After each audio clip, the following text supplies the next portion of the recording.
বিসমিল্লাহির রহমানির রহিম। আমরা এখন অবস্থান করছি সিলেট জাফলং এর সেই জিরো পয়েন্টে। এখানে দেখতে পাচ্ছেন সুন্দর পাহাড় এবং নদী এবং পাথর, সুন্দর পরিবেশ এবং আপনাদের আরো দেখাচ্ছি যে এই যে এটা কিন্তু ইন্ডিয়ান পতাকা, ইন্ডিয়ান জাতীয় পতাকা।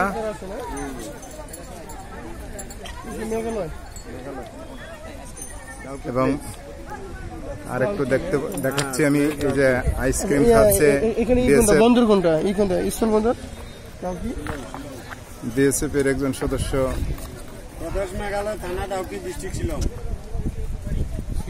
আইসক্রিম খাচ্ছে এবং ইন্ডিয়া বাংলাদেশ বাউন্ডারি লেখা আছে। দেখেন এই যে আপনারা দেখতে পাচ্ছেন, এটাই ইন্ডিয়া এবং বিএসএফ এর একজন সদস্য দেখতে পাচ্ছেন আপনারা।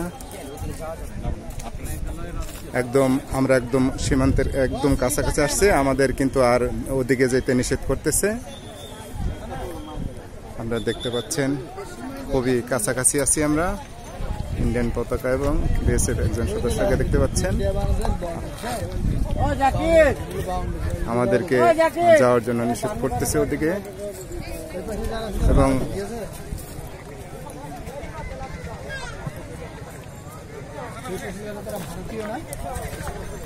ইন্ডিয়া বাংলাদেশ বাউন্ডারি লেখা আছে এখানে। আমরা এখানে অবস্থান করতেছি। এখানে আসছে গোকুলনগর স্কুল অ্যান্ড কলেজের সম্মানিত শিক্ষক এবং সম্মানিত গভর্নিং বডির সদস্য যারা আছেন। আসছি আমরা বৃহত্তর সিলেট দেখার জন্য। ইতিপূর্বে আমরা অনেক দর্শনীয় স্থান দেখেছি। এখন সম্মানিত গোকুলনগর স্কুল অ্যান্ড কলেজের সম্মানিত সভাপতি সাহেবের কাছে বিনয়ের সহিত জানতে চাচ্ছি যে স্যার, আপনারা যে বলতে গেলে বর্ডারে একদম কাছাকাছি আমরা, আমাদের কাছে বিএসএফ সদস্য দাঁড়িয়ে আছে, বলতে গেলে একদম নিকটে আমরা আছি, ইন্ডিয়ার কাছাকাছি, ইন্ডিয়ান সবকিছু দেখতেছি আমরা। আসলে এই মুহূর্তের অনুভূতি একটু ব্যক্ত করুন যদি। বিসমিল্লাহির রহমানির রহিম। আমরা গোকুলনগর স্কুল অ্যান্ড কলেজের পক্ষ থেকে সাভার আশুলিয়া আমাদের প্রতিষ্ঠানটি, আমরা ওখান থেকে শিক্ষক এবং ম্যানেজিং কমিটির পক্ষ থেকে এই সিলেটের উদ্দেশ্যে আমরা ভ্রমণে আসছি শিক্ষা সফরে। আমরা এখন আছি বাংলাদেশ এবং ইন্ডিয়ার বর্ডার জিরো পয়েন্টের সীমানায়।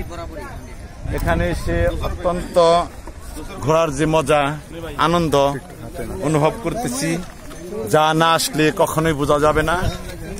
আসলে চিত্ত বিনোদনের জন্য সিলেটকে একটা আধুনিক শহর হিসাবে আমি বেছে নিতে পারি।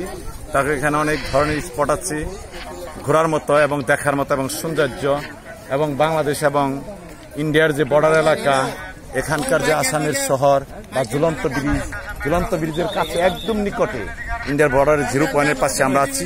আমি আপনাদেরকে বলবো আপনারা আসুন, দেখুন এবং উপভোগ করুন এবং পরিবার সহ এখানে এসে আপনারা ভ্রমণ করুন। ধন্যবাদ সবাইকে। ধন্যবাদ কথা বলার জন্য। আপনারা দেখতে পাচ্ছেন সেই জাফলং এর আমরা জিরো পয়েন্টে এখন একদম আমাদের পেছনে ইন্ডিয়া। আমরা ইতিমধ্যে আমাদের ইন্ডিয়ার যে পতাকা উঠতেছে দেখতে পাচ্ছেন আপনারা, এবং বিএসএফ সদস্যরা দাঁড়ানো আছে এবং আমাদেরকে নিষেধ করছে ওদিকে না যাওয়ার জন্য।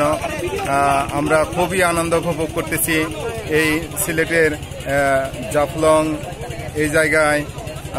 একটু আগে আমরা মায়াবী ঝর্ণা গিয়েছিলাম এবং এই জায়গায় অনেক পাথর, খুব সুন্দর একটা জায়গা, নদী এবং ঝুলন্ত ব্রিজ এই পাশেই, এবং আপনারা দেখতে পাচ্ছেন সুন্দর পাহাড়। আমরা সব শিক্ষক মন্ডলীরা আসছি এই সৌন্দর্য উপভোগ করার জন্য। আমাদের মনির সাহেব যদিও একটু দূরে অবস্থান করতেছে, মনির সাহেব আসেন, আমাদের খুবই ভালো লাগতেছে। দেখতেছি আপনাদের যখন সময় হবে আসবেন, বলে বোঝানোর মতো না, খুবই ভালো লাগছে। আসেন। ওকে, এ পর্যায়ে আমাদের আরেকজন কলিগ চলে আসলেন মনিরুল ইসলাম মনির, তার অনুভূতিগুলো একটু প্রকাশ করলে আসলে এই অনুভূতি প্রকাশ করার মতো না, বলে বুঝাতে পারছি না। আপনি একটু ক্যামেরা ধরেন, এই যে পিছনে আমাদের পাশেই, এই যে আমাদের পাশে ইন্ডিয়ান ফ্যামিলি, আর এই যে আমরা বাঙালি, একেবারে মাত্র 2-3 গজের মধ্যে অবস্থান আমাদের। একটা উপভোগ্য পরিবেশ এবং চমৎকার পরিবেশ, বৃষ্টিমুখর মেঘলা আকাশ, বৃষ্টি হয়ে গেল একটু আগে, আবার বৃষ্টি হবে এখন।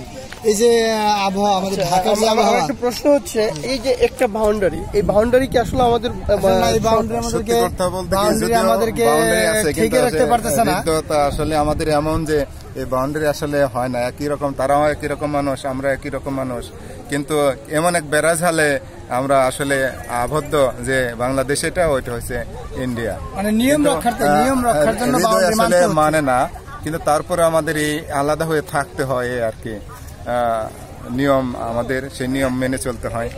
ঠিক আছে, সবাইকে ধন্যবাদ, আপনারা সবাই আসবেন এবং এইটা যারা আপনারা দেখলেন আপনাদের সবাইকে ধন্যবাদ জানাচ্ছি। ওকে, ধন্যবাদ। এই যে আপনারা আরো অনেক অসাধারণ সৌন্দর্য কিছু ভিউ লক্ষ্য করছেন। এই পাশে মেঘালয়, বিশাল পাহাড়, এবং এই পাশে দেখতে পাচ্ছেন একটা জ্বলন্ত ব্রিজ আছে, যদিও আমি আপনাদেরকে দেখাতে পারছি না, কারণ জ্বলন্ত ব্রিজটা পাশেই একদম। এই যে ইন্ডিয়ান, আমরা যে 5টা এখন ভিউগুলো নিচ্ছি, টোটাল ইন্ডিয়ান ভিউ। এই যে একজন BSF সদস্য বসে আছে, এবং এই যে একটা ফ্যামিলি দেখতে পাচ্ছেন, তারা হচ্ছে ইন্ডিয়ান ফ্যামিলি। এই যে আমাদের বাংলাদেশি, আমরা যারা আছি বাংলাদেশি, মাত্র 2 থেকে 3 গজের মধ্যে ডিফারেন্স। আমরা একে অন্যের সাথে বিভিন্ন তথ্য আদান প্রদান করতেছি, বা তারা কথা বলতেছে হিন্দিতে, আমরা যেমন বাংলাতে কথা বলছি। আচ্ছা, ওকে, ধন্যবাদ। এখন এই মুহূর্তে আমি আমার মাইক্রোফোনটা তুলে দিচ্ছি আমাদের আরেক সিনিয়র টিচার